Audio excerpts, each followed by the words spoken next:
Hi students, I am Seshadrinath Joshi, Senior Faculty in Physics, Sri Vasishtha Educational Institutions, Hyderabad. So, ఇంకొక 1 week 10 daysలో NEET examination 3rd May మీరు రాయబోతున్నారు. Last year 2025 neat ఎగ్జామ్లో చాలామంది physics paper గురించి కొంచెం ఇబ్బంది పడ్డారు. కొంతమంది టఫ్ అన్నారు, కొంతమంది లెంతీ అన్నారు. సో మై పాయింట్ ఆఫ్ వ్యూలో ఏంటంటే, నేను టఫ్ అని చెప్పను, లెంతీగా ఉన్నది పేపర్. అది ఏంటంటే స్టూడెంట్స్ అప్పుడు ఆ టైప్ ఆఫ్ పేపర్ ఎక్స్పెక్ట్ చేయలేదు, కాబట్టి ఆల్మోస్ట్ అందరూ బాగా ప్యానిక్గా ఫీల్ అయ్యారు. సో ఈ సంవత్సరం అలాంటి ఇబ్బంది ఉండకపోవచ్చు. కాబట్టి ఉన్న ఈ 7-8 డేస్లో ఎంత స్మార్ట్గా మనం ఫిజిక్స్ను రివైజ్ చేసుకోవాలి, కొన్ని పాయింట్స్ మనం ఇప్పుడు మాట్లాడుకుందాం. ఇప్పుడు ఫస్ట్ ఇయర్కి వచ్చేటప్పటికి ఫస్ట్ అండ్ ఫార్మోస్ట్ బాగా ఫోకస్ చేయాల్సింది ఏంటి? యూనిట్స్ అండ్ డైమెన్షన్స్, ఎర్రర్స్, తర్వాత ఎక్స్పెరిమెంటల్ ఫిజిక్స్. దీంట్లో కంపల్సరీగా క్వశ్చన్స్ వస్తాయి. ఎక్స్పెరిమెంటల్ ఫిజిక్స్లో వేటి మీద ఫోకస్ చేయాలి? Vernier callipers, screw gauge.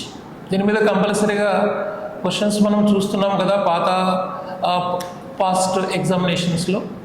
కాబట్టి కంపల్సరీగా వాటి మీద మీరు ఫస్ట్ ప్రయారిటీ ఇవ్వాలి, ఫోకస్ చేయాలి. అది అయిపోయిన తర్వాత నెక్స్ట్ దేని మీద ఫోకస్ చేయాలి? Depending on your interest. Motion in లైన్కి వెళ్తారా, ప్లేన్కి వెళ్తారా?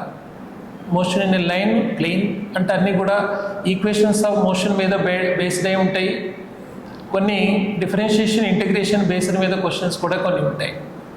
సో వాటి మీద కొంచెం టిపికల్గా ఉన్నటువంటి కొన్ని ప్రాబ్లమ్స్ లేదా కొన్ని కాన్సెప్ట్స్ రివైజ్ చేసుకోవాలి. మోషన్ ఇన్ ప్లేన్కి వచ్చేటప్పటికి ఆబ్లిక్ ప్రొజెక్టైల్, హారిజంటల్ ప్రొజెక్టైల్, వాటి మీద ఉన్నటువంటి ఈక్వేషన్స్ ఎలా రాసుకోవాలి, ఫార్ములా బై హార్ట్ చేయకూడదు. సో కాన్సెప్ట్ ఏంటి, ఎలా అప్లై చేయాలి, సో ఏ కాన్సెప్ట్ తీసుకుంటే మనం మిగిలినవన్నీ కూడా డిరైవ్ చేసుకోవచ్చు, అలాంటివి ఇప్పుడు మీరు రివైజ్ చేయాల్సి వస్తుంది. దాని తర్వాత work power energy. Work power energy easy, అన్ని formula related, law of conservation of energy కావచ్చు, వర్క్ ఎనర్జీ థియరం కావచ్చు, వర్టికల్ సర్కిల్ కావచ్చు. సో ఇవన్నీ కూడా మనం ఈజీగా అటెంప్ట్ చేయొచ్చు. కాబట్టి దీన్ని కూడా ఒకసారి రివైజ్ చేసుకోవాలి. దాని తర్వాత కొలిషన్స్, సెంటర్ ఆఫ్ మాస్. ఇది కూడా ఈజియెస్ట్ చాప్టరే కదా. సో కొలిషన్ చాప్టర్లో ఎలాస్టికా, ఇన్ఎలాస్టికా ఐడెంటిఫై చేయాలి, సెమీ ఎలాస్టికా, కోఎఫిషియంట్ ఆఫ్ రెస్టిట్యూషన్ ఇచ్చారా లేదా, సో ఫైనల్ వెలాసిటీస్ కనుక్కోవాలా, లేదా ఎనర్జీ లాస్ కనుక్కోవాలా, ఇవంటివి కదా సింపుల్ కాన్సెప్ట్స్ ఉంటాయి. So collisions I think it is better, easy to remember and easy to solve the problems. ఇంకా సెంటర్ ఆఫ్ మాస్కి వచ్చేటప్పటికి coordinates of centre of mass కావచ్చు, velocity, acceleration, momentum of centre of mass కావచ్చు. ఇవన్నీ ఒక formula గుర్తుపెట్టుకుంటే మిగతావన్నీ వచ్చేస్తాయి. అట్లే method of integration, method of decomposition, method of symmetry, ఇవన్నీ కూడా వన్ బై వన్ మీకు ఈజీగా తక్కువ టైంలో రివైజ్ చేసుకోవచ్చు. సో సెంటర్ ఆఫ్ మాస్ అయిపోయిన తర్వాత మనం సిస్టమ్ ఆఫ్ పార్టికల్స్కి వచ్చేవనుకోండి. అందరేంటి సిస్టమ్ ఆఫ్ పార్టికల్స్ అంటే కొంచెం డిఫికల్ట్ అనే కాన్సెప్ట్లో ఉంటారు. కానీ దాంట్లో కూడా మనం చేయదగ్గవి మనం రివైజ్ చేసుకుంటే ఈజీగా మనం ఎగ్జామినేషన్లో చేయొచ్చు. అలాంటి కాన్సెప్ట్స్ ఏముంటాయి? Moment of inertia calculations, angular momentum calculation, law of conservation of angular momentum. Law of conservation of angular momentum is very important కదా. సో దాని మీద ఈ 3 కాన్సెప్ట్స్ మీద కొంచెం ఫోకస్ చేయండి. అట్లే torque calculation, torque at a point, torque applied on the body, అంటే I alpha ఎప్పుడు వేయాలి, R bar cross F bar formula ఎప్పుడు వేయాలి. అట్లే యాంగులర్ మొమెంటమ్ క్యాలిక్యులేషన్లో ఐ ఒమేగా ఎప్పుడు వాడాలి, R bar cross P bar ఎప్పుడు వాడాలి, వాటి మీద క్లారిటీ తెచ్చుకుంటే దాని మీద ప్రాబ్లమ్స్ మనం ఈజీగా చేసేయచ్చు. ఇది సిస్టమ్ ఆఫ్ పార్టికల్స్. దాని తర్వాత గ్రావిటేషన్, ఇది easiest chapter. So gravitation chapter నేర్చుకున్నారంటే సేమ్ కాన్సెప్ట్స్ మనకు సేమ్ అంటే అదేలాగా రిపీట్ అయ్యేటువంటివి సెకండ్ ఇయర్లో ఉన్నాయి కదా. అంటే క్లాసికల్ అదే మ్యాగ్నెటిజం అని మ్యాటర్ కావచ్చు, తర్వాత ఎలక్ట్రోస్టాటిక్స్ అంటే చార్జెస్, ఎలక్ట్రిక్ ఫీల్డ్, ఈ చాప్టర్స్కు కొన్ని టాపిక్స్ మనకు ఇంటర్లింక్ అయి ఉంటాయి. కాబట్టి గ్రావిటేషన్ చాప్టర్ రివైజ్ చేశారనుకోండి, it is better to revise the remaining magnetism and electrostatics chapters. So ఈ గ్రావిటేషన్లో మనం రివైజ్ చేయాల్సినవి most important work done problems, work done in shifting a body from surface of earth to the certain height, లేదా what is the work done in moving the satellite from one orbit to another orbit, ఇలాంటి problems ఉంటాయి కదా, అలాంటి problems చూసుకోవాలి. అట్లే Kepler's లాస్లో వచ్చేటువంటి questions, orbital velocity, escape velocity మీద వచ్చేటువంటి ప్రాబ్లమ్స్, ఇవి జాగ్రత్తగా రివైజ్ చేసుకుంటే దాంట్లో వచ్చేటువంటి క్వశ్చన్స్ మనం జాగ్రత్తగా చేసుకోవచ్చు. Next mechanical properties of solids, liquids, fluids. దాంట్లో మీరు ఇక్కడ తక్కువ టైం ఉంది కాబట్టి ఈ just focus on surface tension. తర్వాత మెకానికల్ ప్రాపర్టీస్ ఆఫ్ ఫ్లూయిడ్స్కి వచ్చేటప్పటికి బెర్నౌల్లిస్ థీరం అప్లికేషన్స్. బెర్నౌల్లిస్ థీరంలో very important Torricelli's theorem. Torricelli's థీరంలో time to empty the tank, ఆ ప్రాబ్లమ్స్ ఉన్నాయి కదా. ఈక్వేషన్ ఆఫ్ ఏంటి velocity of flow, force of flow, rate of flow, ఈ ప్రాబ్లమ్స్ ఉన్నాయి కదా. ఆ ప్రాబ్లమ్స్ అన్నీ చేసుకోవచ్చు, ఈజీగా అయిపోతాయి అవన్నీ కూడా. ఇవన్నీ ఒకసారి రివైజ్ చేయాలి. Next heat part, don't leave heat topic. ఎందుకంటే హీట్ టాపిక్స్లో అన్నీ కూడా ఇంటర్ కనెక్టెడ్, చాలా ఈజీగా ఉంటాయి. ఏవి థర్మల్ ప్రాపర్టీస్ ఆఫ్ మ్యాటర్ కావచ్చు, అంటే solids expansion, liquids expansion, gas expansion, expansion of gases. So దాంట్లో ఆల్ఫా, బీటా, గామా ఎలా క్యాలిక్యులేట్ చేయాలి, వాటి మీద క్వశ్చన్స్ కొంచెం రివైజ్ చేయండి. ఎస్పెషల్లీ ఎక్స్పాన్షన్ ఆఫ్ సాలిడ్స్లో tape problems, error in the measurement of tape questions కానీ, తర్వాత L1/L2 is equal to alpha 2/ఆల్ఫా 1 ఒక రిలేషన్ ఉంది కదా, ఆ క్వశ్చన్స్ అవన్నీ కొంచెం రివైజ్ చేయాలి. నెక్స్ట్ గ్యాసెస్లో కూడా, గ్యాసెస్లో gas laws, ideal gas equation, వీటి మీద ఫోకస్ చేయండి. గ్యాస్ ఎక్స్పాన్షన్ ఆఫ్ గ్యాసెస్ వచ్చిందంటే ఫాలోడ్ బై కేటీజీ కూడా చదవాలి కదా. సో కేటీజీలో degrees of freedom, gamma calculation, different గ్యాసెస్కు సిపి, గామా, ఇవన్నీ ఎట్లా చేయాలి, ఇంటర్నల్ ఎనర్జీ ఎట్లా కనుక్కోవాలి, CP-CV = R ఎప్పుడు అప్లై చేయాలి, ఇవన్నీ కూడా ఇంటర్లింక్ అయి వచ్చేస్తాయి మీకు ఫాలోడ్. దాని తర్వాత very important one is thermodynamics. మీకు థర్మోడైనమిక్స్ చాప్టర్ రివైజ్ చేయడం వల్ల అడ్వాంటేజ్ ఏంటంటే కెమిస్ట్రీలో కూడా మీకు థర్మోడైనమిక్స్ వస్తుంది. కాబట్టి ఇక్కడ మీరు బాగా నేర్చుకున్నారంటే కెమిస్ట్రీలో థర్మోడైనమిక్స్ క్వశ్చన్స్ చాలా ఈజీగా చేసేస్తారు. కాబట్టి థర్మోడైనమిక్స్లో డిఫరెంట్ టైప్స్ ఆఫ్ ప్రాసెస్ బాగా చదవాలి. అంటే isothermal, adiabatic, polytropic very important, అట్లే ఐసోకోరిక్, ఐసోబారిక్, అది ఫస్ట్ వన్. రెండవది గ్రాఫ్ బేస్డ్ క్వశ్చన్స్. గ్రాఫ్ ఇచ్చినప్పుడు వర్క్ డన్ కనుక్కోవటం, ఎనర్జీ సప్లైడా, ఎనర్జీ రిలీజ్డా, రైట్, ఇంటర్నల్ ఎనర్జీ క్యాలిక్యులేషన్స్, ఇవన్నీ కూడా గ్రాఫ్ని ఏంటి హౌ టు ఎక్స్ట్రాక్ట్, సో అది బాగా చేసుకోవాలి. తర్వాత అదే మాదిరిగా ఇంటర్ కన్వర్షన్ ఆఫ్ గ్రాఫ్స్, అంటే ఒక పీవీ గ్రాఫ్ ఇస్తే what is relevant PT graph అనొచ్చు, లేదా పీటీ గ్రాఫ్ ఇచ్చి పీవీ గ్రాఫ్ ఎట్లా చేయాలని, సో ఇవి బాగా రివైజ్ చేయాలి. నెక్స్ట్ లాస్ట్ టాపిక్ వచ్చేటప్పటికి transmission of heat. Transmission of హీట్లో conduction, convection, radiation. So radiation part బాగా చదవాలి. దాంట్లో వెరీ ఇంపార్టెంట్ ఏంటి, Newton's laws of motion, Newton's law of cooling. So Newton's law of కూలింగ్లో కూలింగ్ గ్రాఫ్స్ బాగా focus చేయాలి, ఎందుకంటే గ్రాఫ్ బేస్డ్ క్వశ్చన్స్ వస్తూ ఉంటాయి కదా. So how to find out the time to cool from 60 to 40, 60 to 50, అలాంటి questions ఉంటాయి కదా. రేట్ ఆఫ్ కూలింగ్ ప్రాబ్లమ్స్, ఇవన్నీ కూడా రివైజ్ చేసుకోవాలి. అట్లా మీరు కండక్షన్కి వచ్చేటప్పటికి thermal conductivity, 2 rods in series, 2 rods in parallel, తర్వాత 2 rods సిరీస్ ఉన్నప్పుడు జంక్షన్ టెంపరేచర్ కనుక్కోవటం, ఇవన్నీ కూడా సింపుల్గా వచ్చేస్తాయి. అంటే మ్యాటర్ ఆఫ్ ఒక 15 to 20 minutesలో మనం ఎంటైర్ ట్రాన్స్మిషన్ ఆఫ్ హీట్ చాప్టర్ని మనం రివైజ్ చేయొచ్చు. సో ఈ విధంగా తక్కువ టైంలో ఫస్ట్ ఇయర్లో ఉన్న టాపిక్స్ను ఇప్పుడు నేను చెప్పినట్టుగా బ్రీఫ్గా రివైజ్ చేసుకుంటే కంఫర్ట్గా, కాన్ఫిడెంట్గా ఫస్ట్ ఇయర్లో వచ్చే క్వశ్చన్స్ మీరు అటెంప్ట్ చేయొచ్చు. ఓకేనా? ఇప్పుడు సారు సెకండ్ ఇయర్ గురించి చెప్తారు. Thank you, all the best for ever. Hi students, my name is TVS Rangarao, Senior Faculty, West Education Institute, Hyderabad. Second ఈ టాపిక్స్లో వేవ్ మోషన్ త్రీ పార్ట్స్కి పెట్టుకోండి. ఒకటి wave equation, types of waves. Second పార్ట్లో organ pipes, ఎలాస్ sound. Third పార్ట్కి వస్తే beats.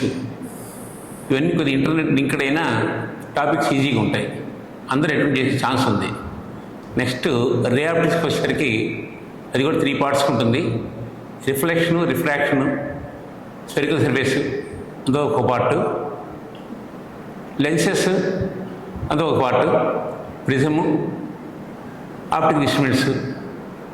అది ఇవన్నీ కూడా intermediate based formulas మీద ఉంటాయి. లెంగ్తీ టాపిక్ కాబట్టి ఎక్కువ డిఫికల్ట్ ఫీల్ అవుతుంటారు, కానీ సైన్ కరెంట్ దగ్గర ఎక్కువ మిస్టేక్స్ చేస్తుంటారు. ఇవి ఆల్రెడీ 10th క్లాస్లో చదివినవే, కొద్దిగా దాని మీద ఫోకస్ చేసుకుంటే ఈజీగా ఉంటుంది. 3 బిట్స్ ఈజీగా అటెంప్ట్ చేయొచ్చు. నెక్స్ట్ వచ్చేసరికి వేవ్ ఆప్టిక్స్.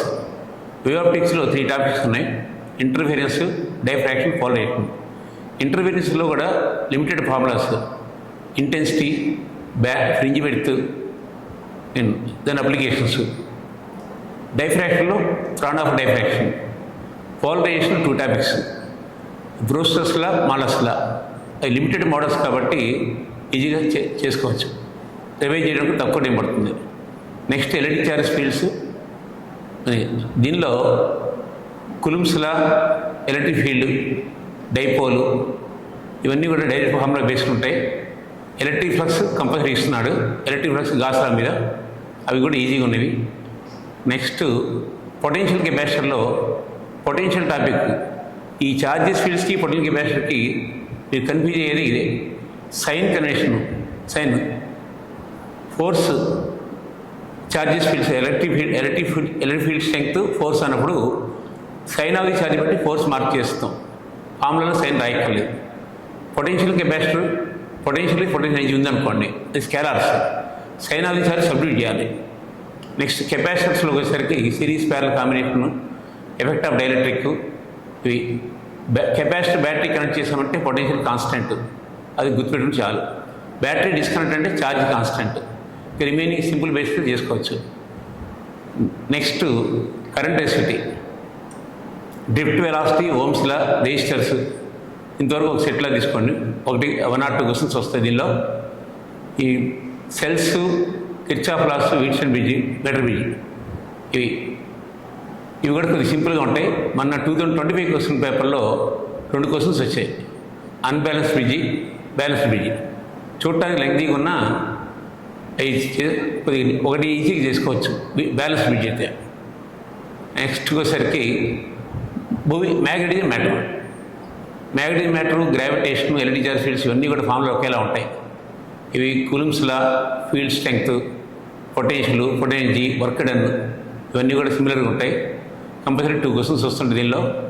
థియరీ పార్ట్గా డయామాగ్నెటిజం, పారామాగ్నెటిజం, ఫెర్రోమాగ్నెటిజం, ఈ థియరీ పార్ట్ ఒకటి వస్తుంది అది. నెక్స్ట్ వచ్చేసరికి మూవింగ్ చార్జ్ మ్యాగ్నెటిక్ ఫీల్డ్స్. దీనిలో Biot Savart's law, Ampere's law, force on charging particle, force on current carrying conductor, force between charge current carrying conductors, ఇదంతా ఒక సెట్లా ఉంటుంది. సర్కులర్ కాయిల్, సాలినాయిడ్, టొరాయిడ్, ఇవన్నీ డైరెక్ట్ ఫార్ములా బేస్డ్ ఉంటాయి. డైరెక్షన్స్ మిస్టేక్ చేసే chance ఉంటుంది. Next meters, ammeter, volt meter, moving calculator, tangent calculator, ఈ 4 ఇవి కూడా అందరూ చేసి ఈజీగా ఉంటాయి. నెక్స్ట్ వచ్చేసరికి ఈఎంఐ, ఎలక్ట్రోమాటిక్ ఇండక్షన్. దీనిలో లిమిటెడ్గా ఉంటుంది. EMI, electromagnetic, induce EMF, current, induce charge. ఇంకోటి సెల్ఫ్ ఇండక్షన్, విజువల్ ఇండక్షన్. ఈ 3 లిమిటెడ్ మోడల్స్ ఉంటాయి, ఇది కూడా ఈజీగా చేసుకోవచ్చు. Next AC circuits. దానిలో యావరేజ్ కరెంటు, ఆర్ఎంఎస్ కరెంటు, అదేలాగా voltage, average voltage, RMS voltage. LCR circuit తీసుకుంటే మీకు ఎల్సిఆర్ ఒకటి చదువుకోండి చాలు, ఎల్ఆర్ అన్నా సిఆర్ అన్నా కూడా వచ్చేస్తుంటాయి. అండ్ నెక్స్ట్ రిజనెన్స్ ఫ్రీక్వెన్సీ అనేది ఒకటి ఇంపార్టెంట్, దర్ క్వాలిటీ ఫ్యాక్టర్, రిజనెన్స్ ఫ్రీక్వెన్సీ అది. నెక్స్ట్ వచ్చేసరికి ఈఎం వేవ్స్. ఈఎం వేవ్స్లో ఎక్కువ కంపల్సరీ క్వశ్చన్ ఉంటుంది, సిమిలర్ టు వేవ్ మోషన్లో ఉన్న ఈక్వేషన్ లాగా ఉంటుంది. అది C equal E by B, వాల్యూకి వచ్చేసరికి C equal E by B, direction of C బార్కి వచ్చేసరికి ఈ క్రాస్ బి బార్ అంటాం. ఆ రెండింటి మీద ఎక్కువ క్వశ్చన్ అడుగుతున్నాడు. ఎవరి ఇయర్ ఒక క్వశ్చన్ కంపల్సరీ అడుగుతున్నారు, జాగ్రత్త చూసుకోండి.